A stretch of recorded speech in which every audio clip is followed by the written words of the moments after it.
everybody, how's it going? It's me, your host, Hero170 at Heroic Studios Gaming. Also, Scott Ewell is the creator of Maximum Apocalypse RPG, which is what I'm going to be talking about today. I forgot to open some documents, so I'm going to have to open them real fast. But hey, thanks for watching my video. Today we're going to cover character creation because I keep getting questions about it. A lot of people are starting to get a hold of the books, and they're starting to get a hold of the PDFs, and they're wondering just what they're supposed to be doing when it comes to creating a character in Maximum Apocalypse, so the RPG. So today we're going to cover that, but I wanted to make sure that I got all my documents open, which I totally forgot to do before I started recording, which is really unprofessional. But you know what? This is actually the third attempt at this video. I have messed it up 2 times before, so I have decided that I am not the most professional person out there. Obviously, because otherwise I would have got it right the first time. Those of you that may have seen the video that's on my Twitch channel, forget about it. Don't even worry about it, because that was all kinds of wrong. And to make matters worse, the second video, which I made directly for YouTube, was also wrong. I mean, it wasn't all kinds of wrong. I just, it was really boring, the first video, and so I thought I'd make a second one, and then what I did was I messed up. I actually was 90% correct, and then there was one rule that I said wrong, and as the person who made the game, that's no good. So I'm just going to call it a technical difficulty, and we're going to start over. But anyway, so today what we're doing is we're going to make a character in Maximum Apocalypse, the RPG. So why don't we go ahead, now that I've got everything open, let's just jump into the video. So what you see in front of you, whoa, apparently is 2 character creation worksheets. I am not sure why that is. It must be this right here, so it must be the wrong one. So we'll go ahead and go with that one over here. So yes, so now we should be okay. All right, so this is the character sheet, as you see here. We've got a character sheet and we've got a character creation worksheet. So the character sheet is the finalized character sheet that we have for your character when you're playing Maximum Apocalypse, the RPG. And the art was done by Brandon Gillum, or also known as Brandon Gillum, and or Hankin Infernal. If you guys know anything about Nick Scott RPG, he's the creator of that. So it's really awesome art we got going on here. But then we've got the worksheet, which I made to help us make characters. So today what we're actually going to do is we're going to work through, just briefly, we're going to use the character creation worksheet to get through the core rules, which should now be on the screen. Yeah, you see them there. So we've got the core rulebook. So we're going to make a character. Previously, and this is like the third attempt making this character, we're going to try to recreate a character, a beloved character from the Walking Dead series. We're going to try to create the character Michonne from The Walking Dead. I've been watching the show again, and I am reading the comic books currently. I am through there in the prison, and there's stuff going on there. They've cleared out, it's just they're still in the prison, so that's where I'm at in the comic books. But Michonne's now a character, so I'm a little bit more confident in making her. So I thought, let's make her. Because we don't have a lot of Ronin pre-made characters for conventions and stuff, so I thought, why not? Let's make her. So we're going to try to make Michonne, we're going to call her Michelle for the Maximum Apocalypse version, so we're going to try to make that character. So I want you to think, when you go to make a character in Maximum Apocalypse, you want to think of first, you kind of want to have a concept you're going with. And so right now we're talking about making a sort of, samurai sword, like a katana-wielding melee fighter who is apparently also, strong, but lithe, so not super strong. We don't want to make them the bulkiest person out there and do them the most damage, but also sort of cunning and a little bit friendly. She's very charming if you actually get through her facade of anger and this tough face she puts on. She actually has a bit of charm. So we're going to make a character that has fighting skill, has some strength and fortitude, but also has some charisma, probably some instinct too.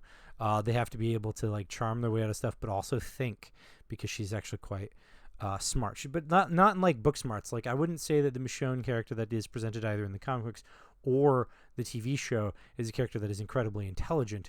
But I think that she has that sort of wisdom that we expect in RPGs and stuff, sort of the ability to connect dots relatively fast. So we're going to kind of look at that sort of character that we're going to build. So we have a general concept in our head. We already started off, we're at 0. We know what we're going to kind of create. So we're going to go in and see how we can make that in Maximum Apocalypse. So in Maximum Apocalypse, the RPG, you make a character. Your character is going to be based off of the archetypes that you have. I'm just going to go ahead and jump along. If you don't know anything about the game, you should read this. It's basically a D100 post-apocalyptic system where all of the apocalypses have happened. We've got everything coming out of the woodworks to like destroy the world, and so the world has collapsed under the weight of all of that stuff.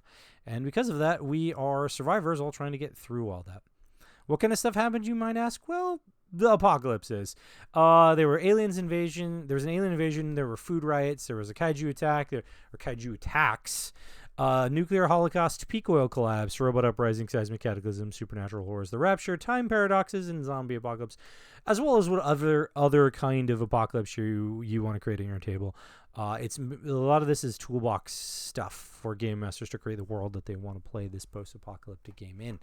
So the archetypes we're looking at are firefighter, gunslinger, hunter, mechanic, priest, ronin, scientist, thief, and veteran. A little bit more about that is that they look like these guys. So you got your firefighter, your gunslinger, right? Your hunter, sneaky type. Your mechanic that fixes stuff. Your priest who's religious and has power. And then this ronin that we're talking about. Then we have a scientist who's like the smart guy, the surgeon who like puts people back together, the thief who sneaks in the night and steals stuff, and then the veteran who has seen it all and done it all and probably has an animal friend or two to keep him alive. So this is what we're creating. So based on that, we're going to be going with the Ronin archetype for Michonne because obviously we've got the sword. I mean, it's right there in the picture. It shouldn't be that hard for us to figure out that that's probably the best place to start. But when you make a character in Maximum Apocalypse, you're essentially going to make a series of choices. You're building this character the way you want this character. It's a custom designed character based on what you want to create. So your 4 choices are to choose the character's primary and secondary archetypes. The primary archetype being the primary way that they survive, whether they fight with guns or swords, whether they throw things, whether they don't fight at all and they'd rather fix stuff, or they'd rather like try to figure out what's going on and help the others or like decide how to handle these monsters. Whatever the case is, you pick your primary way of survival, your primary archetype. It's kind of like your class. And then you'd also pick a second one. So your character is not just self-contained in that one sort of class that they have, right? They're a gunslinger, so therefore they fight with guns and only guns, right? You have a second thing that they also do, like maybe your gunslinger is also a bit of a religious person and maybe prays. So they're going to be a priest on the other side where they're also maybe able to like charm people, cheer people up, maybe interrogate like enemies as they come along, because they're good at like charisma stuff. Or maybe on the flip side, maybe they're like they are a gunslinger, but they also punch things. So they're also gonna be a firefighter or a ronin on the other side, where they also can, they're sort of like the Daryl type characters from Walking Dead, where they're kind of tough and they're also really good with like the ballistic skill kind of crossbow stuff. So like you'd pick 2 things to make your character, your primary and your secondary, and you sort of think of it as their primary is the main way they survive, and the secondary is like the inside thing about the character, something that they're just sort of unique about. That's unique about them. It's sort of how to mix it up. Then you're gonna pick the apocalypse that the character survived. Why do you have to pick an apocalypse? There are so many going on. Why pick just one? You have to pick one that your character managed to fight their way out of, that they personally were affected by, and that's going to change their stats, and it's going to change their special abilities, and it's going to change their skills. So the archetypes, the primary and secondary archetypes, are going to give you access to a bunch of skills and special abilities. But the apocalypse is also going to give you an access to skills and special abilities, and we'll cover that in a second when we start talking about how it affects the stats. But the one thing you should know is that everything you do is going to relate to a base stat. So these 4 choices are going to affect your base stats, and all of the skill actions are linked directly to the base stat. So if you're going to do, say, an athletic skill, the character's going to try to like run and jump over a gap in the road to not fall in and go falling down to the ground or something, or maybe they're trying to like climb up a tree and hide from a bear. This skill action is going to require a dice roll, and that dice roll success is based on the base stat. They want to get under the base stat for the thing. So in case of athletics, it's strength that it's tied to. So the character is going to want to get below their strength base stats. So you're going to want to make these stats as high as you can possibly get them, so that way you succeed more often than you fail. And so these choices, like the primary, secondary archetypes and this personal apocalypse, that's going to affect what that base stat looks like. So it's very important that you focus on trying to figure out how that affects your character, which one of the apocalypses was specifically related to your character, and then you can determine how that affects your character's like stats and special abilities. And then finally, the 4th choice you'll make is age. You're going to want to know how old your character is, because is the age does affect not just the stats, because it does, like, younger characters are going to be a little bit dumber, but they're going to be a little bit, say, quicker or luckier or something like that, right? And if you're older, then you're going to be a little bit more wiser, but you're going to be a little bit frailer because your body's starting to break down. So these age things do affect the character stats, but also for each age bracket over child. You see here, so you've got child, which is like 0 to 15. Anything 16 and up gains you a different a different skill access, a skill proficiency, as we call them, something your character just knows how to do because they've just been around for a while. And the four major the skills that all survivors in the apocalypse in the wasteland will use are crafting, perception, survival, and tracking. Those are the four that they're going to need. Crafting is going to be used for making and fixing gear and stuff. So special items, like if they got like knives, they're probably going to use crafting to fix it. If they got like armor breaks down, right? So armor, you're going to use crafting to fix that. So that's what crafting is for. Perception is obviously the seeing and listening and noticing stuff happening around you. So you're going to want to, the survivor's going to have that pretty high because, you don't want a bear sneaking up on you before you can climb the tree, right? Survival is used for starting fires, making camps, things like that. But it's used to make food safe, and it's used for foraging in the woods to find, or anywhere really, to find food out of organic stuff. So, mosses that are edible, and mushrooms, nuts and berries, and eggs in nests, that kind of thing. And then tracking is the skill that survivors will use to find animal foodstuffs, hunting rabbits. Hunting and fishing essentially is what tracking is used for, but it's also used for this traditional following footprints and following your enemies off here where they came from, that kind of thing. But it is also used for finding food, so it's very important for a survivor to have that. So those four will be optional as the character gets older. So, for example, a youth gets access to one of those, so you pick one of those four. But like a geriatric character gets all four. They don't have to choose. They have all four. They just have access to all four. They're proficient in all four of those skills. And they're all instinct-based. So characters that are smarter instinct-based characters who are geriatric are going to just be great at that. So those things do affect, those four choices are going to affect how your character is designed. So those are the things you start off with. So character creation is broken into 7 phases, and there are multiple steps in some of those phases. Phases 1 and 2 are actually the things that will take up most of your time. After you go through 1 and 2, you'll notice that in the video. 1 will take up the majority of the time. Then 2 will take up some time, and then 3 and 4 will be really quick. And then step 5 is super fast. And then when you get to step 7, that'll be the next thing that takes up a little bit of time. But there are 2 methods for that to deal with how to the steps at phase 7 being gear.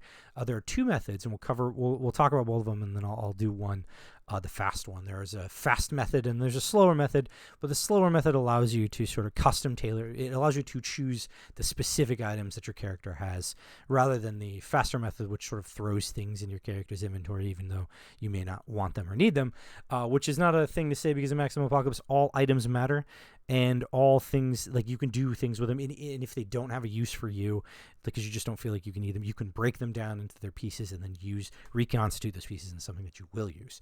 So there's no such thing as bad inventory in this game.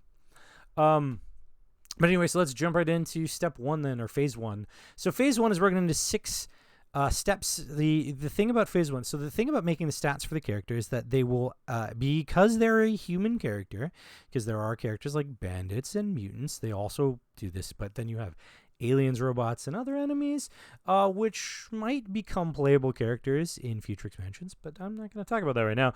I'm going to talk about you're making a standard human survivor character in Maximum Apocalypse, and that's a key thing to note, is that when you're playing a character, most player characters are humans who have survived, and the monsters are the things that came out of the apocalypses that weren't humans, right? Zombies, for example, mutants, robots, killer robots, Draculas. Oh yeah, there's vampires in this game. Don't even get me started on that. But you start off with your base stats of 25. That's what everything starts off as, because that's the core starting point. So on our character creation worksheet, all of the base stats are already set at 25. They start off with that number. So we know that that's our standard starting number before we do anything else. So we're pretty set there. So going back to the stuff here. So now what you're going to do, so the stats are, the 9 stats are the basic things that you'd expect to find. You have strength, fortitude, agility, intelligence, instinct, charisma, fighting skill, ballistic skill, and luck. Their descriptions are down here, but you know, strength is your ability to lift stuff. Your fortitude is your ability to like hold your breath and or take damage. Agility is your ability to like move your body and do lithy stuff. Your intelligence is your brain smarts. Your instinct is your wisdom, and how you can make, you know, connections between things that maybe aren't necessarily directly connected. Charisma is your ability to convince people and maybe be pretty. I don't know, however you guys decide to determine that. But it's like their personality and stuff. Fighting skill is the ability your character has for hand-to-hand combat and using like melee weapons.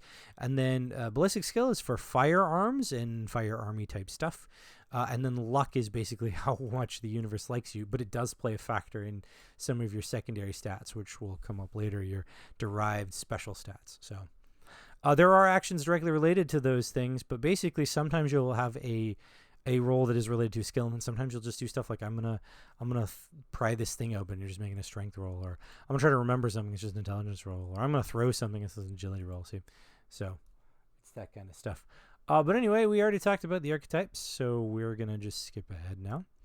We already know that we're going to go with, in this case, we're going to go with a Ronin as the primary archetype. So when you're making the archetypes, you have that 25 to start with, and then you're going to go ahead and make the adjustment based on the choice you made for the primary archetype. So looking at this, because we chose, we're going to be over here working on this thing, because we chose a Ronin, which we'll select here from our drop-down menu.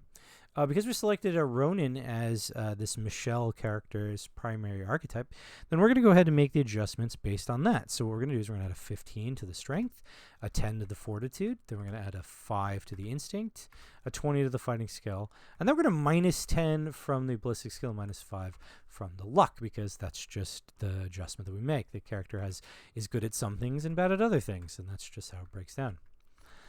So now that you've done that, you know that there's going to be some adjustments here. We can see that the luck, for example, is lowered, and we need that. We can tell from our special stats down here. We're going to need that for for our initiative and also for our dodge. So that's something to note. But our ballistic skill is really only used for shooting guns. So we're kind of looking at already right now. We can tell that this character is probably not going to fight with guns. It's probably just going to be a fighting skill, so swords, clubs, fists, that kind of stuff, which matches the character that we're trying to mimic here in this game set. So that's fine. So after we've chosen the primary archetype and realizing that none of our base stats can ever be below 5, we can go ahead and move on to the secondary archetype. It's the same set of archetypes. They just have a different swing. So the primary archetype has a big swing, a big push toward like your character and what your character can do. The secondary, however, the swing is less. There is still 2 positives and 1 negative, so there is still some swing, but it's not as big, right? It's not as solid. There's not a plus 20 to something. It's just going to be a plus 10, a plus 5, and a minus 5. So we're going to go ahead and figure that out. We were talking about it before, and we were discussing that this Michonne character would probably be lithe and maybe a little charismatic. So we kind of are starting to look at this thief, because the thief archetype, if we look at this, the thief archetype, like major things, is going to be their agility, as we see here with the plus 20, and then charisma, right, being able to lie and charm their way out of stuff is going to be the next big thing. So we're kind of thinking that character, rather than say a hunter, which has a plus 22 to the agility, but has a negative 5 to charisma, isn't necessarily the fit that we're looking for. If we were wanting to do a character that was maybe bigger, we would go with, or if wanted to be like have a higher instinct, then we might go with Hunter C, because the secondary archetype would be a plus 5 here in instinct. But I think we wanted to make the charisma at least okay for this character, so we're going to end up going with the thief because of where this is at. And it's just another negative to our ballistic skill, whereas the hunter had a plus 10 to the ballistic skill, or that's a gunslinger, had no bonus to the ballistic skill, so it actually had a detriment to the fighting skill. So we're actually not going to go with the hunter for the secondary, because it's going to actually work against what we want to do. So we'll go with the thief to sort of round out some of the sneakiness and litheness, but also still not like hit ourselves real hard.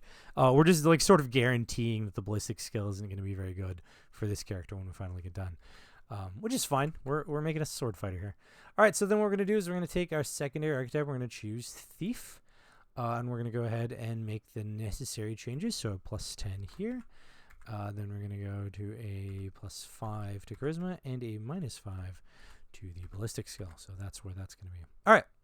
So we chose that because we wanted to sort of diversify the character and have stat bonuses that were different from the others. We didn't want to go ahead and do like Ronin as the Paragon option is in this game. We could have made a Paragon Ronin, but that would sort of double down on the weaknesses and double down on the strengths. And we didn't really necessarily want to double down on the weaknesses and the strengths. We kind of wanted to sort of diversify the character, which will make sense later when we go to choose skills and special abilities, or skills specifically, because we want to diversify the skill access for proficiencies in this game. So that's why we did that. But you could, if you wanted to, make a Ronin. Sorry, I was really thirsty. You could make a Ronin if you wanted to, or a Thief. That's fine. That's okay. You just recognize that means you're going to have less skills. And when you go to like improve your character during character improvements or advancements, you're going to have access to less special abilities and stuff because you're only going to have access to the one chain. So that's up to you. If that's how you want to do it. So anyway, the next thing you're going to do is you're going to choose the personal apocalypse for the character. Remember I talked about how that will affect the character in the long run. So you're going to want to choose a personal apocalypse. And we have a lot to choose from here. We've got alien invasion, food riots, kaiju attacks, nuclear holocaust, peak oil collapse, robot uprising, seismic cataclysm, supernatural horrors, time paradox, the rapture, and zombie apocalypse. I mean, we're kind of going with the Walking Dead theme, so we're probably going to end up with the zombie apocalypse. But, you know, let's just sort of look at the other ones real quick and see if there might be something that stands out to us as a possible option. So in The Walking Dead, we're trying to recreate Michonne, right? We're making Michelle a sort of Michonne style. In The Walking Dead, there were also things like a lack of food came up a lot. So lack of food, so food riots automatically sort of jump out as a possible option. And then there was also this thing with like bandits and stuff trying to steal all their stuff and like trying to kill them and take what they had. The governor in the show tried to take over the prison. All of that sounds a lot like the peak oil collapse, where human versus human, stealing the gas, stealing the food, being selfish and brutal. That kind of falls into that category. So we can kind of see that if we were to combine like the food riots and peak oil collapse and zombies, those are all kind of the Walking Dead style. So then the question is, do we want this Michelle character to be better at fighting bandits and people, or do we want them like do we think that it was like Mad Maxian style kind of stuff where she's maybe good at driving and things, or do we want to just stick to the zombie theme of sort of the Walking Dead? Definitely not time paradox. Like, I don't think she's displaced in time and from some different place in time, and I certainly don't think she had anything to do with like, you know, Loki and the Four Horsemen of the Apocalypse, or definitely don't think that Cthulhu is involved in any of this. So I think we're going to go with zombies probably, but we can look at, so we're going to just, if we focus on food riots, peak oil collapse, and zombies when we get to this part where we have the stats, we can kind of figure out where we want to go. So looking at food riots, we can see that we have a benefit to fighting skill, instinct, and fortitude. Those are all things that we do want a Ronin character to have. So that's a good option. It's not a bad option. I'm not saying it's the best option, but I am saying it is a very good option. Because, you know, that makes sense. We have like the bonus to the fighting, and we have the, you know, you get where I'm going with this. So now let's go to peak oil collapse. So peak oil collapse being the next one. So peak oil collapse. I just realized these are out of order. What womp? What? Editor didn't notice. Anyway, so the peak oil collapse gives us a benefit to charisma, fighting skill, and ballistic skill. I mean, there's our charisma bonus that we were talking about before, but I know that the special abilities related to the peak oil collapse are related to vehicular combat. And I don't think that we were aiming for this character to be really good at vehicular combat. So I'm not necessarily sure, but I see that this could offset some of our weak ballistic skill, and it certainly does bump our fighting skill, and it definitely bumps our charisma. So that is an option. I don't think it's as good as food riots, so I'd put food riots up one, and peak oil down below. But if we look at the zombie apocalypse, we have a +10 to strength, a +5 to instinct, and a +5 to fighting skill. I think that's actually exactly what we want for this character. We want them to be perceptive and then, you know, good at fighting, which we already have pretty good, and then be just stronger. Because we wanted them strong but lithe. So we don't want to push it too high, but we want to get it to like above average. So we want in this game, the way that build affects damage is that whenever we go every 50, we go. So between 50 and 100 is average, and then 100 and plus is above average. We have 100 is a +1 to the damage. The damage that we do goes up 1 on our scale of damage, which is a totally different topic for a different place. But the scale goes up 1. At 150 goes up 2. At 200 it goes up 3. So we kind of want to make the character slightly bigger than average, but not so big that they're not Michonne, right? We don't want to make like Hulk Hogan or Conan. We're not making Conan here, right? The Conan the Barbarian. We're not making that character. We're making Michonne. So we want the character to be big but lithe. So I think we'll go with zombie, and that might even be the last that we have to do for strength for this character. So we'll figure that out. But we'll go ahead and go with zombies. I think that's going to be our best choice. And so we are making Michonne. So going over here, we'll go ahead and adjust this. We'll say the zombie apocalypse. And then we'll go ahead and make the proper adjustment for the zombie apocalypse. We're going to add a 10 to the strength, a 5 to the instinct, and a 5 to the fighting skill. So now we get to the age of the character. And this is the part where we have to decide whether or not the character Michonne from The Walking Dead was an older character or a younger character. She strikes me as a bit of a younger character, but not so young as to be naive. It sort of she strikes me as kind of, say, middle age, right? So probably in her 30s. Especially in an apocalypse world where like 60 is an old person, right? So we want to talk about that. So we'll think that maybe she was a middle-aged character. There's some argument to be made to say that maybe she was in her late 20s, but I kind of feel like she was probably in her early 30s. But if she weren't in her late 20s, then we would make the adjustment to her stats by minusing 5 from her instinct and her intelligence and her instinct, and then adding 5 to her charisma and her luck. She would only get 1 skill proficiency, one of these 4 survivor skills that she would be proficient in. But I think we're going to go with middle age. We're going to make no adjustments. That'll make it easy on us and real fast. And then we'll just we'll give her 2 skills later on. We'll do that later. So now we're on to the final step in the stat building, which is to assign your free points, your free development points. So you get to choose. There's 100 points that you have access to. You have 100 points, and you get to split them up amongst the 9 stats. And you can split them up 1 to 1, but you can have no more. You can put no more than 35 in one stat. So what we'll do is we'll do that now.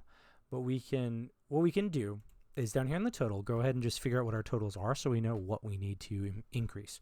Right? So like right now, we have a 20, 30, 40, 50. So this is 50. See, that's perfect. We don't need to mess with strength much more than that. We give her 50-50 chance of doing stuff that involves her strength. And we know that's going to affect our build later. So then we have a 35 in fortitude. That's okay, but we're probably going to put some points into that. 35 for agility, same thing. We're probably going to put some points into that. 25 for intelligence.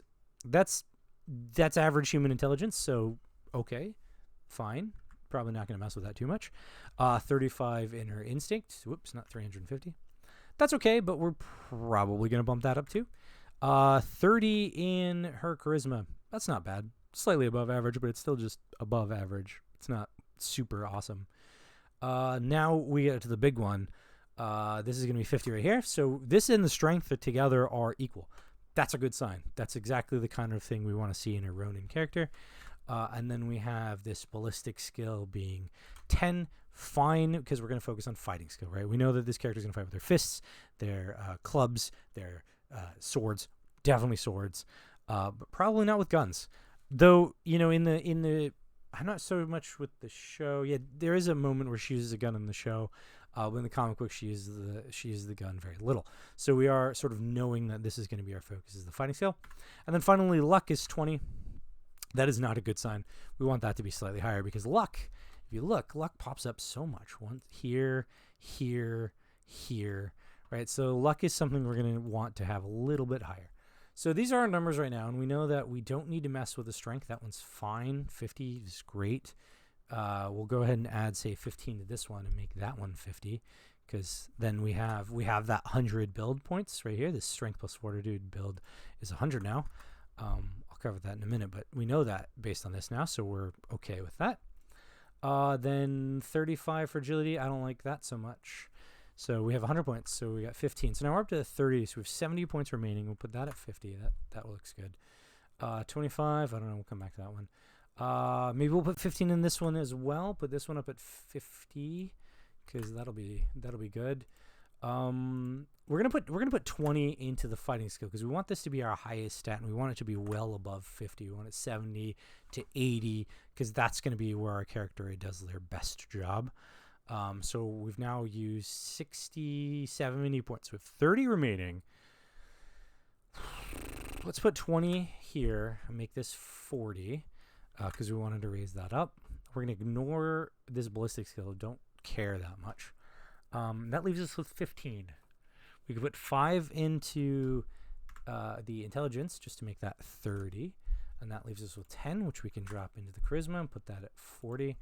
And I think that comes out right. Let me just make sure. I'm going to go ahead and use my handy dandy calculator because I don't want to mess it up and give you guys the wrong numbers. 15 plus 15 plus 5 plus 15 plus 10 plus 20 plus 20 equals 100. So we're good. All right, perfect. Yes, that's what we wanted to do then. So those are now the stats, the base stats for the character. So just to real quick so you guys understand. So those numbers that we've just made are the numbers we're going to put in here for the character. 50, 50, 50, 30, 50, 40, 70, 10, and then down here 40. So that's the stats. So when a character goes to do a skill action, they're going to try to roll below these numbers. And basically it's a 50, 50, 50, 30, 50, 40, 70, 10. So ballistic skill is probably just going to be read out. The character's not going to try to shoot a gun of any kind. We're not going to waste any skill proficiencies on the firearms and stuff. We'll just be like, that character just cannot use those guns. But we know that the fighting skill is going to be their best option. They're going to be pretty good at tracking and hiding and, lifting stuff. So that's fine. I get a 50-50 chance in doing a lot of those actions. Okay. So going back to the, is this guy. Going back over here, going back into this system. We're going to now go on to the next step in the creation process, and we're going to go to phase 2, which is skills. I need more water. My throat is so dry. Always hydrate. Whenever you're making characters, hydrate, hydrate, hydrate. Not going to get a character done if you are thirsty. Okay, so skills. There are 28 skills in Maximum Apocalypse. Some of them are combat skills, like clubs and archery and blades. But some of them are not, like Animal Ken and crafting and drive. So there's 28 skills. There are actually far more skills that are not combat-oriented than there are skills that are combat-oriented. This game is a pretty heavy crafting system, a system of making and maintaining items. And creating, you create your bullets. You can find them, you can salvage them, but you can also make them. Because one thing about this game is that if you're going to survive the apocalypse, in my mind, when I was creating it, if you're going to survive the apocalypse, you're going to have to probably craft and create and maintain stuff, because there's the world bullet supply will run out. But if you have people who know how to make bullets, then you'll continue to have bullets for those characters that rely heavily on bullets. Hunters, for example, use bows primarily. They're going to probably want to make arrows along the way. So the system that is in the game is going to be sort of a spectrum between a crafting character, a crafty type character, and a warrior type character. And so the characters are all going to fall somewhere in between. That's what we're kind of focusing on here. In this case, we know that we have 28 skills, and here's how they break down. There's 1 for strength, it's athletics. There's a bunch for agility, a bunch for intelligence, a bunch for instinct, a bunch for charisma, and then fighting skill is primarily those fighting, combat-related skills, and then same thing with ballistic skill. Those are combat-oriented skills. That's how it just breaks down. But those are the base stats they're oriented to. So for back to looking at our character sheet, you guys can see, I'll have to switch screens to look at, but you guys can see that, like, based on what we're looking at, that was fine.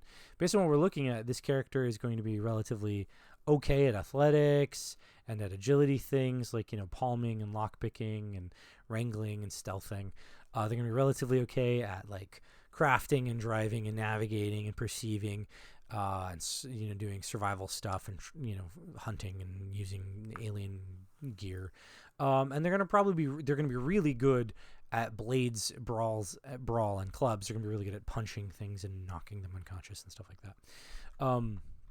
So that's what we can tell based on these stats. So we'll know the The reason why you have to have skill proficiencies, the reason why skill proficiencies exist is because in this game, characters can do any actions they want. If they want to try to coax the animal to calm down and maybe come over to their side, that's animal can. Doesn't matter if they're proficient in it or not, they can do it. Or if they want to try to hit something with a stick, they can do that. The question is whether or not the character has any kind of training in it. If they're not trained in it, they don't know what they're doing, they're going to have disadvantage on their roll. So that is considered not proficient. Thus, they get disadvantage.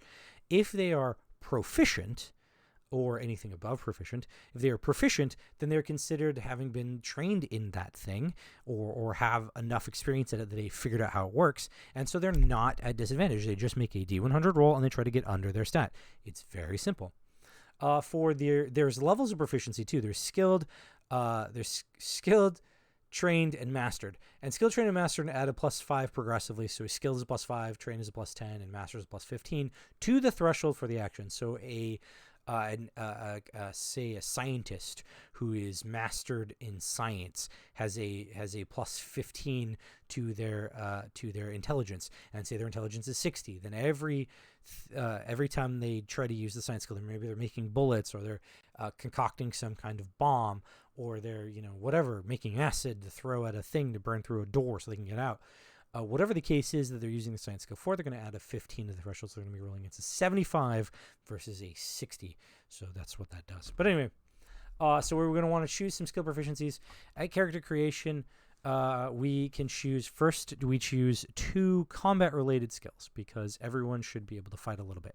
Now, you can forego that. You can say, I don't want any, and so you'll take 2 more later on from the non-combat-oriented skills. Or you can say, I just want 1. That's fine. You can take 1, and then you'll gain 1 extra 1 from your archetype list later. Or you take both. But the fact is that you should have at least some, or you have the option to have some. You don't have to have any if that's your choice. But you have the option to choose 2 combat-oriented skills. And in our case, with Michonne, we're definitely going to go with blades, because obviously this Michelle type character, that was what she fought with, so that's going to be the first thing that we do.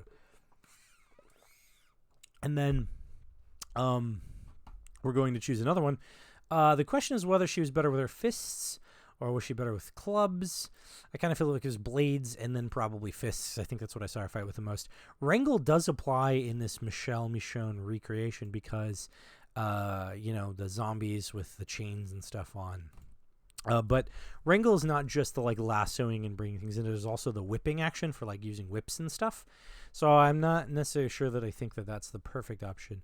So I think we're definitely going to go with blades, and then we'll probably just go with brawl, just to give us an armed and unarmed option for this character in case for whatever reason they don't have access to the sword. They're not bad off and gets to elbow things and headbutt and stuff. So we'll go ahead and do those 2. So what we'll do is we'll go over here to this thing, and we'll say for I'm clicking on OBS. We will go over here and we're going to add for the combat related age. Oh, we forgot about that. So she gets 2 from age. We're going to go and say that she's going to have perception, right? Because she would be perceptive, and then she's good at tracking. No, we'll say survival. We'll give her survival. Because she's good at foraging nuts and berries and things in the woods. That makes sense. That fits the character that we were talking about from the show. If I remember correctly, I believe she found berries, and she found a lot of candy and stuff, but that's a salvage thing, which we'll get into later, and we'll figure that out. All right, so then for combat, we're going to choose blades and brawl. Give ourselves something to do with weapons and without. All right, so we'll write those down, and then we'll move on. So we'll move past this. Going down past the combat-oriented skills, we have the skill proficiencies related to the archetypes. So you get to choose 7 skills that you have proficiency in, so that you don't have disadvantage when you try to do them. 4 are going to come from your primary archetype, and 3 are going to come from your secondary archetype. So this is one of the main reasons why we diversified. And we didn't just go Ronin like we could have. We could have done that, but we didn't, because we wanted to be able to give access to some different skills. So if you look at the 2 sets, right, we've got this set for Ronin, which has got a couple of different things in it, which we expect to see blades there. But we see palming and stealth and survival and tracking and stuff. But then under the thief, we see a whole different set of things. We've got animal ken, we've got athletics, we've got charm, we've got interrogate, lockpick, and some of the same. Palming, perception, stealth are in both of them. Stealth is in this one. So we got palming, perception are in both of them. So that's a thing. But we can see that there's obviously some more charisma-oriented ones here, like Animal Ken and Charm and Interrogate. We have one over in the Ronin. We've got Intimidate. So we see what's going on here. So while we have Athletics in the Ronin one, I think we're going to use the Athletics from the Thief one. So we won't use that. Athletics is the one skill related to like climbing and jumping and stuff. So we're definitely going to have that for this character because I think we'll need it as a Ronin type character who's going to be like maybe parkouring into melee or out of melee. So that'll be a thing that we're definitely gonna have, but I think we'll take it from that because I think what I'm looking at when I see this, I think we're gonna choose blades again because we can do that. It says that we can double up on a combat related choices. We can, if a skill, see it says right here, if a skill proficiency was gained through age or combat related skill choices, it may be chosen again to increase the level of proficiency, which is on page 46. Page 46 tells us that when we do something like that, it's the advancement section, that we increase our level of proficiency from proficient to skilled. Remember, I talked about that just a little bit ago. So that's what we'll do. We're probably going to do that just so we can make sure that her blades is as high as it could possibly be, because that's going to be our primary fighting skill. So we'll go ahead and do blades again. So I'll just click over here and I'll type in blades again, thus making us skilled in blades. And then we'll go ahead and do. Let's do Intimidate, because we have a halfway decent charisma, so we might as well have ways to utilize it.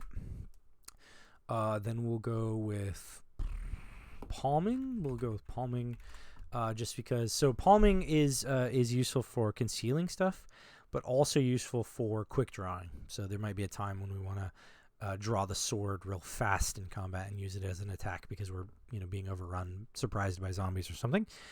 So we'll go ahead and do that, and then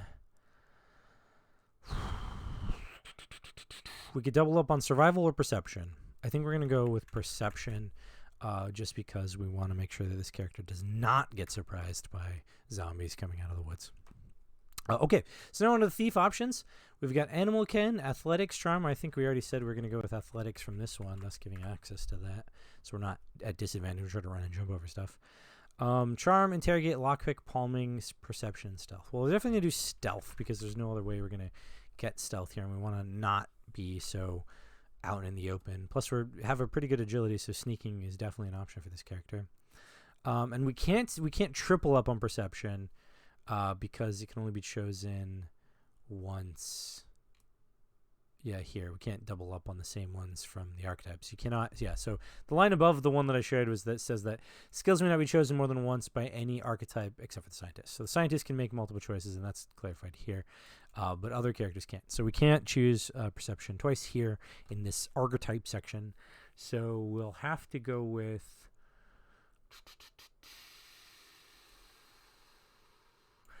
Let's go with Charm. Let's go with Charm because Charm is another charisma-based skill. It's the one for lying and also making friends. So we'll go ahead and have that, and it'll give us. So now we have two options for social interactions. We can be charming. We can sort of work our way into the positive category, or we can intimidate the crap out of people. So those are both options on the table. So I'm going to go ahead and put those in. So now we have a sort of rounded character that can do social and physical combat. Okay, so now we're going to choose skills related to the apocalypse. The one thing about this is we get to choose one, and if we have, so there's a skill option and there's often a different option. If the skill option is one that we already have, that we took through age or archetype, we cannot choose it again. If it was a combat one, we can. So if we had chosen the food rights, we could do brawl again, right? But on Zombie Apocalypse, we have the options that we have are stealth and reanimation. So because we already have stealth and we gained stealth not through combat-oriented skills, but through the archetype, then we can't choose it. So we'll have to choose reanimation.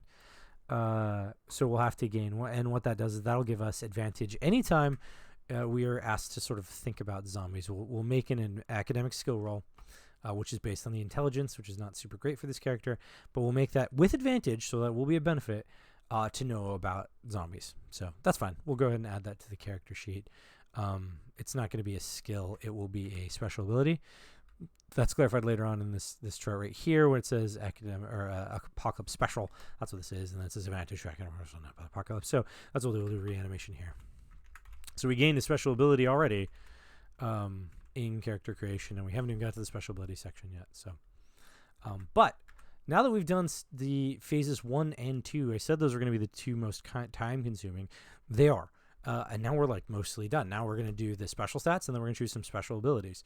So it's going to actually move faster now that we've moved past this point. All right, so the next thing we're going to do is we're going to calculate the special stats.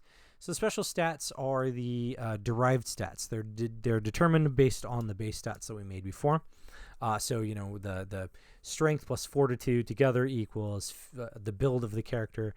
The health points are that same build number divided by 5. You get where I'm going with this. So we'll just work our way through that. And we'll get it done. So the first thing is we're going to add the strength plus fortitude together, which is going to be 100. Looking at our chart here, we've got this build information chart. We can see that at a build of 100, we have a DC, a damage code modifier of +1.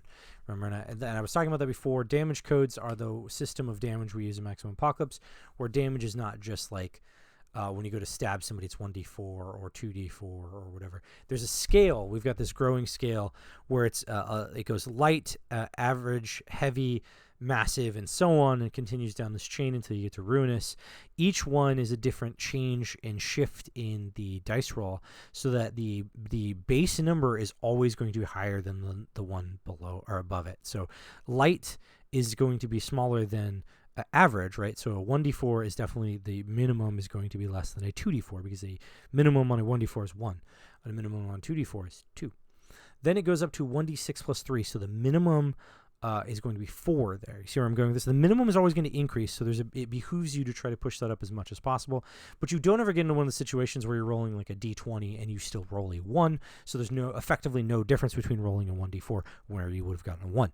We decided to change that so that there is a scale where you're always going to be increasing, so there is a risk-reward benefit that goes on, and you're going to want to push yourself up higher so that you're going to be rolling 1d10 plus 11, for example, and so your minimum is going to be 12 regardless, and it's going to be way different than if you roll a 1d4. So the damage code modifier, that was all to explain that. The damage code modifier means automatically whenever this character is holding a melee weapon, they're going to be doing an additional damage on the scale. So their scale number will go up. So a heavy weapon, for example, will be a massive weapon in their hands, or a light weapon like a pen with a little sharpened edge is a light weapon, 1d4. In this character's hands, it's 2d4 because this character is just that much more massive. So that's what that is. So we're going to write that in, and then we're going to go to the hit points, the health points of the character, which is the build divided by 5.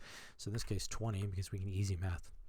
Now we start getting into the actual hard math. Agility plus luck divided by 10 is our initiative. It's agility plus luck, so we're going to do 50 plus 40 is 90, divided by 10 is 9. That was some hard math, wasn't it? So 9 is our initiative number. An initiative system in this game is quite complex, but actually relatively easy. A combat round is broken into 4 3-second segments. So a combat round is 12 seconds essentially, and it's broken into 3-second segments. However, it doesn't necessarily have all 4, depending on whether or not people have initiative. Everyone in the first action phase goes in their initiative number, so in my case, 9. If somebody had 12, they would go before me, and if somebody had 7, they would go after me, right? So that's how it goes. Everyone gets to take their turn on their first action phase of the combat round. Then I minus 5 from everyone's initiative as the game master, minus 5 from everyone's initiative, and then everyone who still has initiative numbers will go from highest to lowest again. So in this case, it'll be 9, then they'll minus 5, and I'll have 4, so then I'll be on 4, and the person who had 12 would now be, 7, and then the person who had 7 would now be 2, so I would still go between them, right? And then the next action phase is minus 5 again. I would have a -1, so I'm not even going to write that down because I can't take any actions. And then at the next one, I would have -6. Still can't take actions. And so if people can't take actions, just nothing happens. If there are phases that go by where no one can take any actions, we just skip them. We just start the combat round over again. And that's how it works. It resets everything. Okay, so now our salvage is our instinct plus luck divided by 2. So instinct plus luck divided by 2. 50 plus 40 divided by 2 is, so it's 90 divided by 2 is 45. That was easy. Strength is fortitude divided by 2. That's easy because it's the same number twice, so we know that it's just going to be 50. Resolve is intelligence plus instinct divided by 2. The number is 80, so divided by 2 is 40. See, this math is super hard. I'm having trouble with it. Fortitude plus luck is what our immunity is. Fortitude plus luck divided by 2. Fortitude plus luck is 90 divided by 2 is 45. We already figured that one out. And then finally, our dodge is our agility plus our instinct divided by 2. Those numbers are exactly the same, so our number is 50. Wow, that was tough. Okay, so now we get past that. We now go into choosing special abilities. I told you this was going to be fast. We're now on a phase 4. So we went through phases 1 and 2 very slowly, and now we're on phase 4. 50 minutes in, we're almost through 7 phases. We're four of the 7 phases done. But in this case, we're going to choose a special ability. Every character starts the game as a starting character with 3 special abilities. One comes from the archetype, which is what we're going to choose now. One of them comes from the archetype, and the Ronin archetype has several very useful ones for us for the type of character we're making. We're assuming this character is like Michonne from the show, who spent a lot of time by herself and very rarely was in groups of more than 2.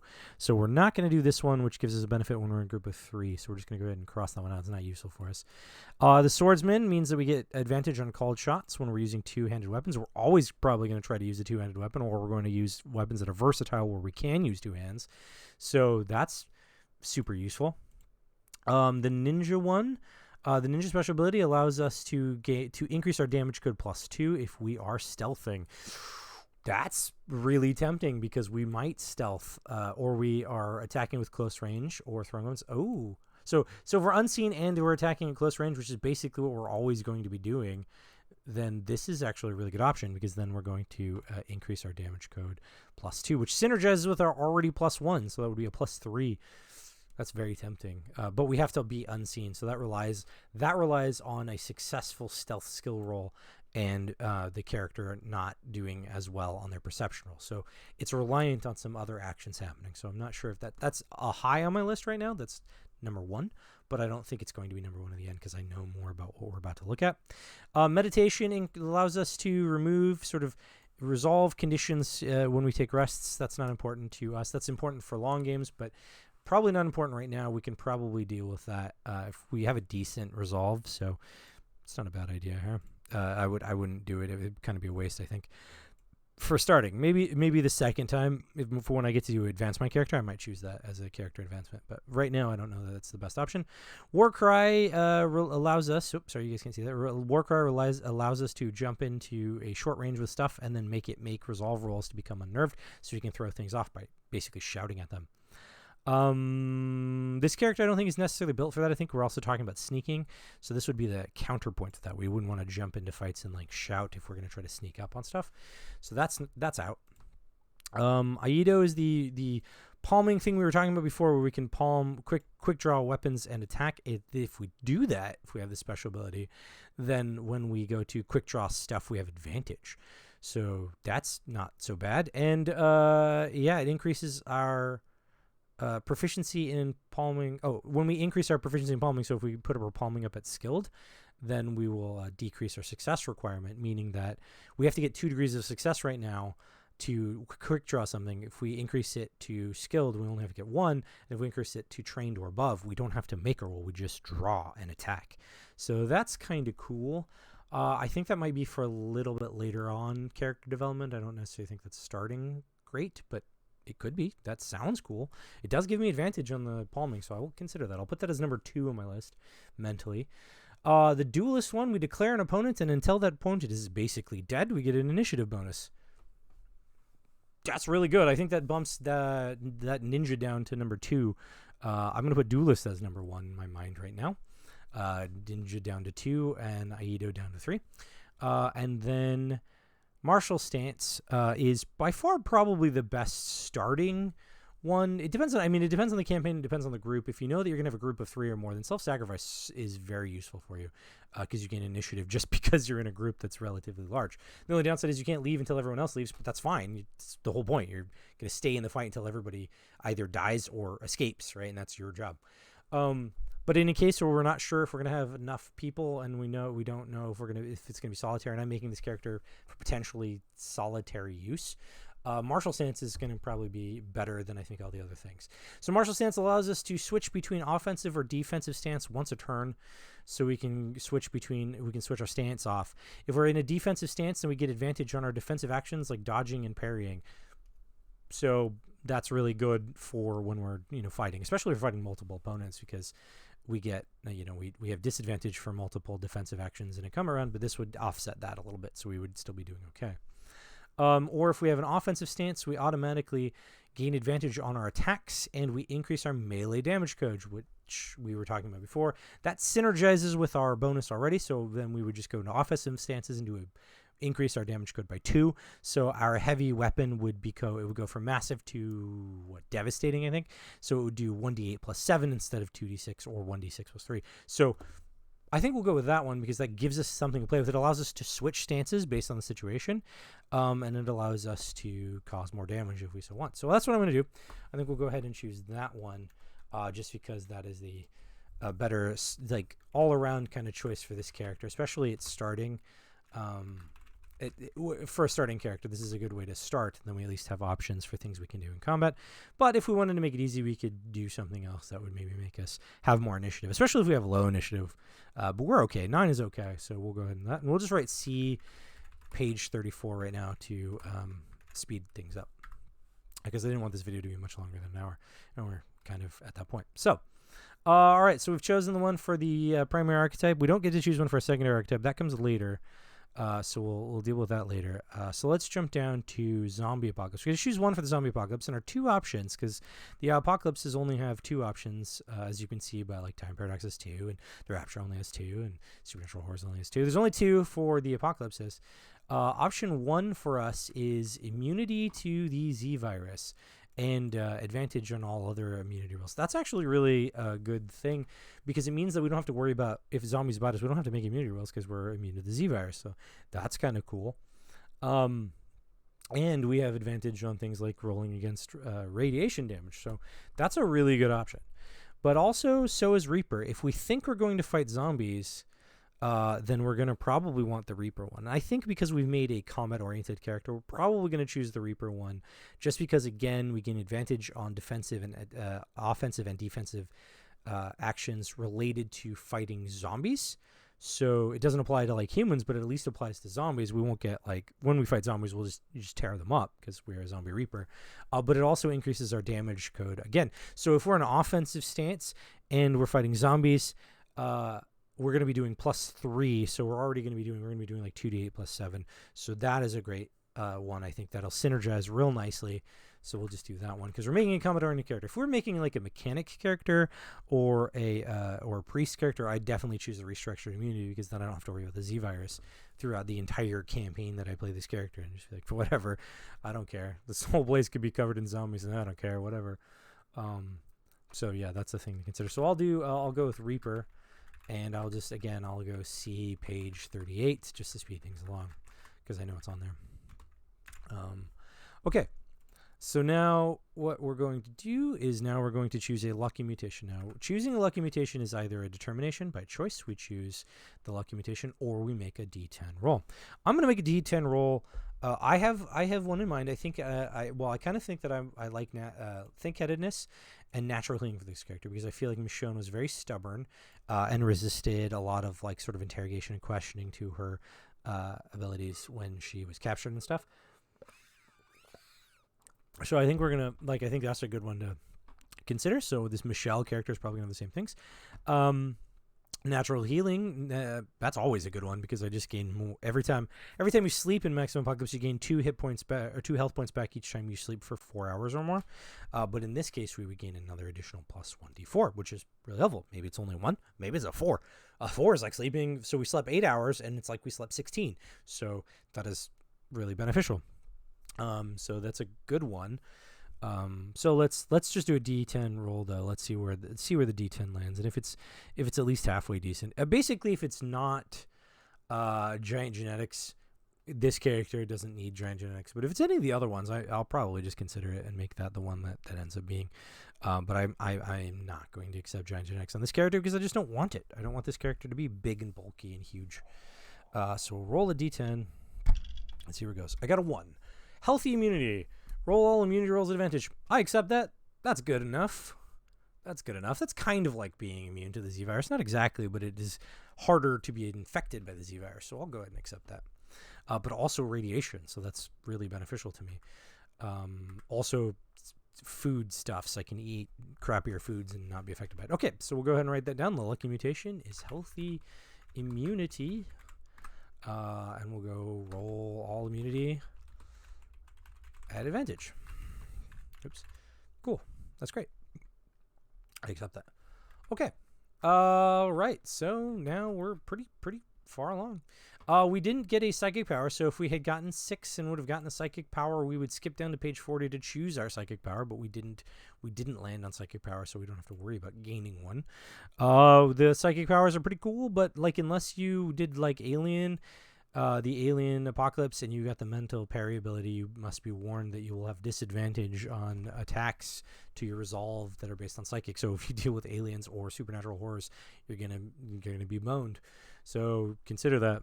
It looks cool on paper, but when it actually gets into like actual combat and stuff, it can turn against you pretty quickly if you're dealing with the right kinds of enemies. And your game master, knowing that you have a psychic ability, is probably going to throw those at you, knowing that you're weaker to them. So, all right. So next thing we're going to do, we have the personal description. So now the last thing here in phase 6, we're already at phase 6. We're at 6 of 7. We will sort of determine the kinds of things about our character. They have dark hair and dark skin and are kind of skinny and wear brown clothes and have a headband. That's all. That's what we're going to determine. As far as their, gender, or I guess they're female because we're copying Michonne from The Walking Dead.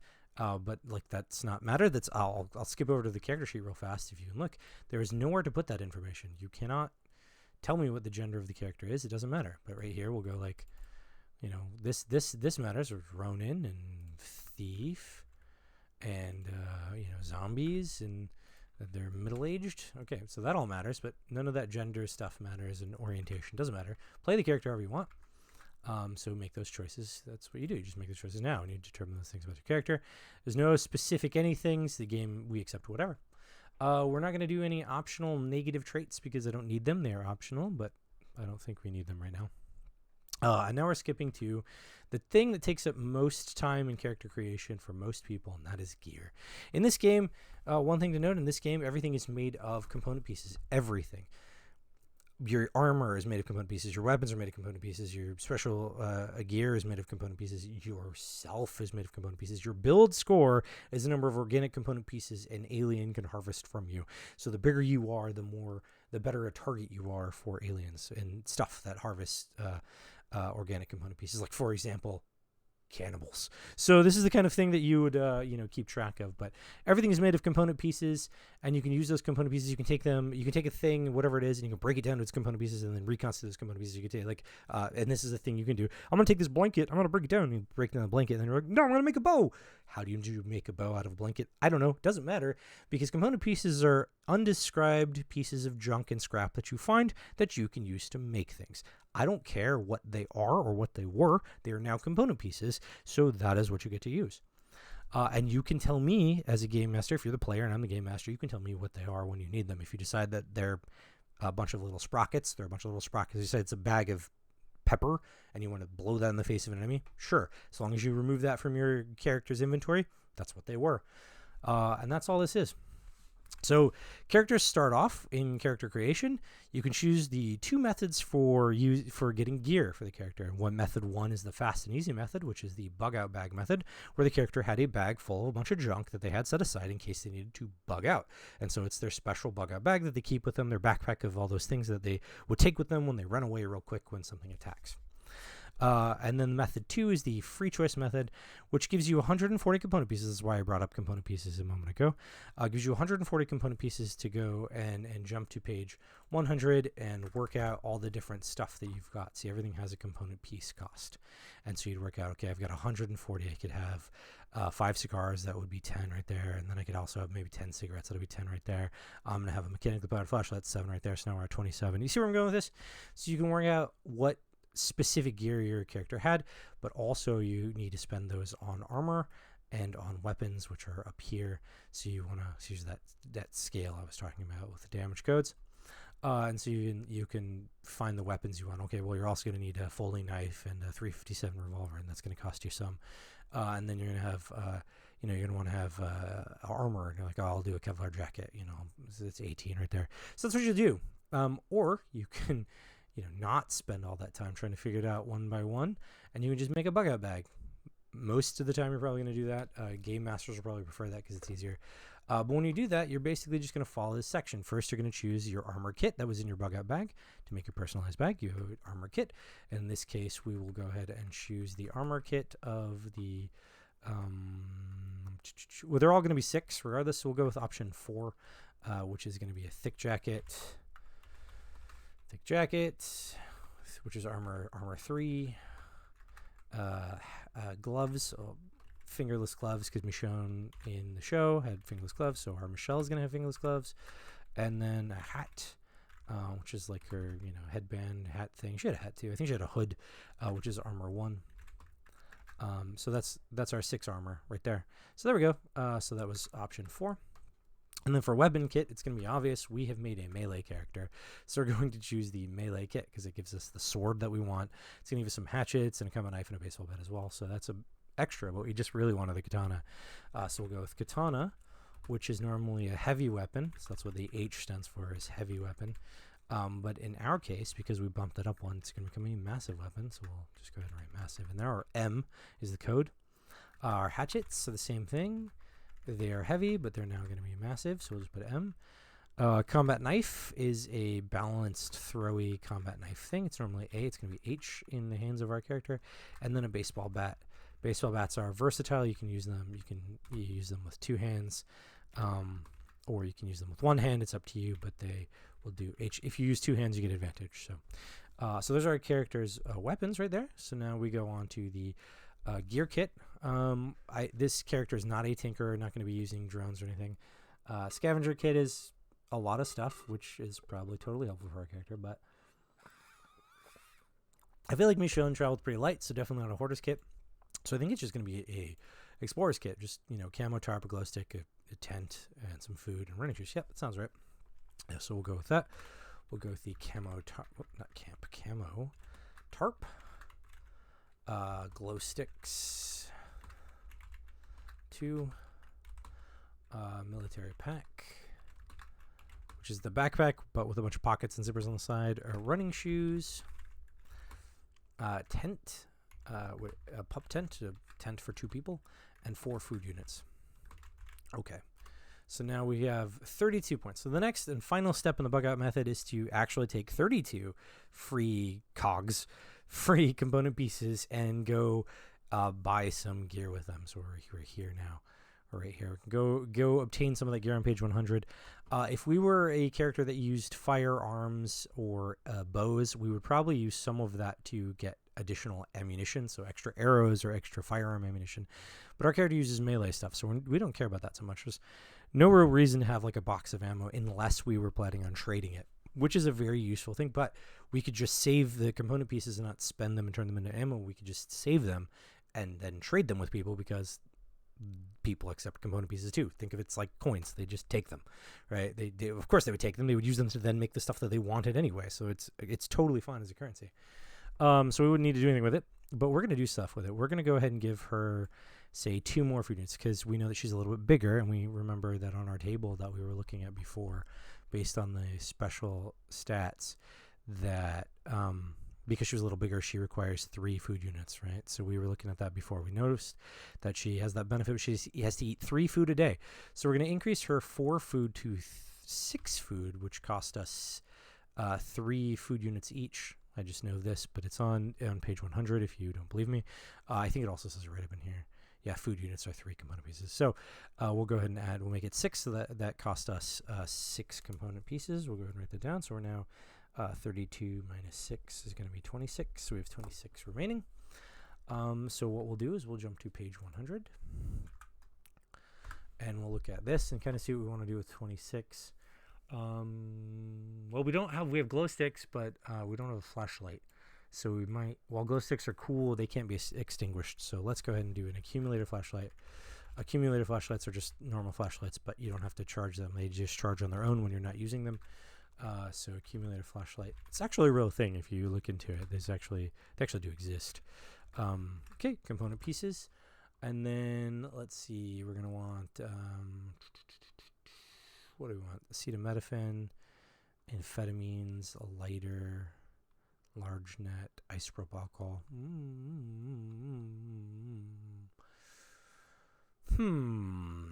Well, we have a tent. We have toilet paper. Extra clothes. Let's go with the lighter. No, we have. Well, we might. No, let's not do lighter.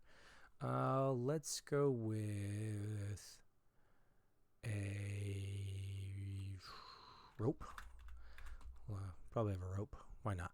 Need a rope. Tie some zombies up to carry them behind us. So we're going to do a rope. That's 5 component pieces. So that's 9 more. So now I'll just write that down so we don't forget. Minus 9 puts us at 17. If we go with let's do some tools. Let's do lockpick tools because we're not proficient in lockpicking, and we might need to pick a lock and get into a building that's locked or something. So that'll give us advantage, which will offset our disadvantage and make it just a normal agility roll. So we'll be fine there. Lockpicking tool set, and we'll need a crafting tool set for the same reason. We're not proficient in crafting, so let's go ahead and do that. That'll offset that, and then we just have to roll against our instinct. That's 10. That leaves us 7.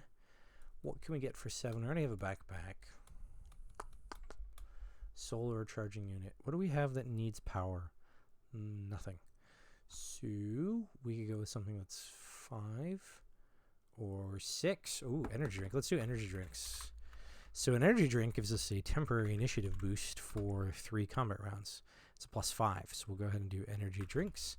This energy drink, so energy drinks require, it's 3 component pieces per, to use that, to get that benefit. So it's basically 2 energy drinks here. That's 6 component pieces. That leaves us with 1 additional component piece. We have nothing that costs 1, so we'll just have to bring that into the game with us. So 1 component piece that we'll bring into the game. And that's it. Our character's made. Our character's done. We have made Michelle, the Michonne character version for Maximum Apocalypse role-playing game. We are at 1 hour and 12 minutes. It's 12 minutes over what I wanted. But real fast, let's go ahead and throw all these numbers into the system here so we can get this down. We have Michelle, and it's me who's making her. She's Ronin Thief for Zombie Apocalypse, middle age, 50, 50, 50, 30, 50. Okay. We'll do these degrees of success numbers, the half and quarter numbers, which are useful for degrees of success. 12, 25, 12, 25, 12, 15, 7, 25, 12, 20, 10, 35, 17, 5, 2.5. And then this we know that luckiest per game is going to be 4. All right, zooming in real fast. All right, let's scroll up. All right, we are proficient in, just going on this list, athletics, proficient. Archery, lockpick, palming, proficient. Stealth, proficient. Let's see, academics, mechanics, medicine, science, nope. Crafting, no. Drive, navigation, perception, yes. Profession, we are skilled. Survival, yep, proficient in survival. What else we got? We got charm. We're proficient in charm. We are proficient in intimidate. Proficient in blades and proficient in brawl. Okay, cool. Oh, we're skilled in blades. I almost forgot about that. All right, skilled in blades, and there we are. Okay, so that's our character. We'll zoom back out. We have 6 armor. Right? 6 armor. Yes, 6 armor points, and it's because it's a thick jacket, which is 3 armor points, which is 9 component pieces. Then we have gloves, which are 2 armor points, which is 6 component pieces. And we have a hat, which is way over there for some reason. 1 armor point and 3 component pieces. That's great. Our build is 100, +1 damage code modifier. Our health points are 20. This is why this worksheet is really helpful, because we did all this stuff earlier, so we don't need to like try to figure it out now. We've got it right there, 9, and then the next one is 4, and then our salvage, our salvage was 45. Our resilience was 50. Our resolve was 40, and our, well, I don't know why I jumped all the way over there. Immunity is 45, and then over here this would be 2211, 2512, 2010, 2211. Cool. Dodge is 50 as well, 2512. A full dodge. Full dodge is a dodge plus 1/2 of your strength, so 75 in this case, 37, 18. And then a parry is based on the whatever weapon we're using. So technically I'm only going to write 70 here because it's the fighting skill number, but it's blades, brawls, or clubs. If it was clubs, it would be a disadvantage. If it was blades, it would actually be a 75, but we're going to write 70 here just so I don't confuse myself and at least have close. And there's no cheating that might happen where I accidentally roll clubs against the 75, for example. And then this is the same number, because this is the same. This is an attack. This is like a Jeet Kune Do style attack prior to the attack that's coming. We're going to add the katana here, which damage code is M. We wrote that down already. Whoops. Let's go with capital M. The threshold is 75 because it's a blade. 75, 37, 18. Okay. And then its traits. It is two-handed. I only know this because I already know it's two-handed. It's unbalanced. Whoops. Unbalanced. And it's got reach. And then it's 6 component pieces. Whoops, not plus 6 component pieces. Okay. Then the other, I'm going to scroll back down. The other weapons we had. Hatchet. We had 2 of them. Whoa, 2 of them. X2. They are also M. I'm going to write the throw number down for them because these are probably my primary ranged weapon, which is throw, and I have 2 of them. They are balanced, which means I throw them with advantage. And they have versatile, so if I use them not as a thrown weapon, I can use 2 hands. They are worth 5, I think. I don't actually know. Okay, so back over here, we'll jump down to scroll up a little bit faster. Come on. There we go. Hatchets, 5. Yep, I was right. Okay. I should know these things, but I don't. All right, combat knife. Combat knife. It's H because the character is bigger. I'm also going to write the throwing for this one down because this is the secondary thrown weapon. It's balanced, which means we throw it with advantage, hence the throwing option. It is worth, what is it, 3 or 4? Common knife, 3. 3. And then the baseball bat, which is a club weapon, and we're not proficient in that, so we'd do it at disadvantage, but it's a useful thing to have. Would be 70. And then 35, 17, and we wouldn't throw that. So this is versatile. The reason we might use it is because it's versatile. We can use 2 hands. 2H grants advantage. If you don't know what I'm talking about, go ahead and read on after the weapons. There's weapon descriptions. They see they have traits. Right here, baseball bat is versatile. And then you go down here and you go, what does versatile mean? Versatile means that when you use 1 or 2 hands, if you use 2 hands, you gain advantage, right? So that's what I'm talking about. Okay, so, and then we're actually not light. This character is average with their punching, so they do 2d4. And their punching is 70, 35, 17. That's why I did that. And they can give them the whole 1, 2. Oh, I forgot to check the baseball bat's DC number real fast. Baseball bat 3. Okay, I don't want to get too much into the gear. We have that written down over here so we can deal with that later, but let's do the special abilities. Special abilities from Ronin. Whoops. From Ronin. Why did you do that? Okay, so from Ronin, it's martial stance. And we'll just go ahead and say see page 34. And then from the Apocalypse, we have Reaper. See page 38. And then from the Lucky M, we have healthy immunity, immunity rolls at advantage. And then we have one component piece that we're bringing into the game. And then we have our gear stuff. So, down here, crafting is going to be 50, 25, 12. And the mechanics will be 30, 15, 7.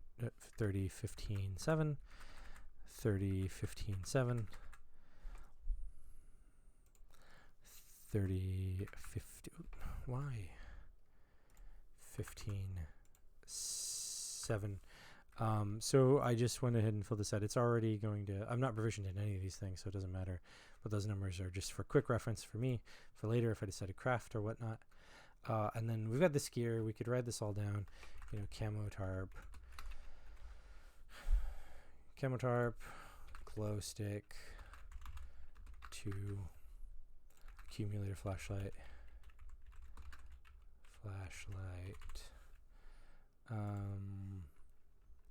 running shoes, tent, pup. I'm sort of putting these in the primary order that I would probably need them or use them. Rope, 5M, lockpick, tools, crafting, tools, energy drink. Basically, I have 2 of them. And then military pack. And then finally down here, we'll just put 6 food units. 6 units of food. And then this over here would be 18, because that's how many it would be. This is 7. Oops, 7. Energy drink 6. Crystals 5. 5. We wrote this down. 5. Pop tent is 24. Running shoes, I don't remember. The accumulated flashlight right down is 4. Glow sticks are 8 each, so 16. And then a camo tarp is 2. I don't remember what running shoes are, but it doesn't matter. Anyway, this is our character, though. This is the character, and they are done. So we'll go ahead and hit print. We'll print this character as a flattened PDF that we'll call Michelle. This is overwriting the really terrible one I made before. So there. Now we have this flattened character, which I will open over here. So where I put it. Yep, Michelle flat. Boom. So this would be like our total character. Oh, they did something weird because I went full screen. So we'll pull it back over here. Oh no. There we go. Right. So that's what our character would look like. You see all the numbers are here. We can see our proficiencies. We know that we get a +5 on perception and blades, and that's our character. So we've made our character. The character is fully done. Oh, I messed it all up. There we go. Now you guys can see. All right, so that would be our character. We are now at 1 hour and 22 minutes. So I guess character creation takes about an hour and a half. Hopefully it's faster. I think people have told me that on average it's about 40 minutes to make a character. But you know, you have to go through and kind of choose some of the things. This custom made character. I now have a custom made character here to use for stuff. So that's it. That's the whole character creation. So that was a long time. I know. I'm glad that you stuck through it. Thank you for doing that. If you want to know more, you want to talk to me, you can go see me at where's the camera pointed over there? Right there. You can go to discord.me/marpg and you can message me there. You can talk to other people who've made characters. But that's essentially character creation. And thank you for sticking with me for all of that time. I appreciate it, and I appreciate you. And I hope that you enjoy Maximum Apocalypse whenever you get your hands on it. Thank you. Have a nice day.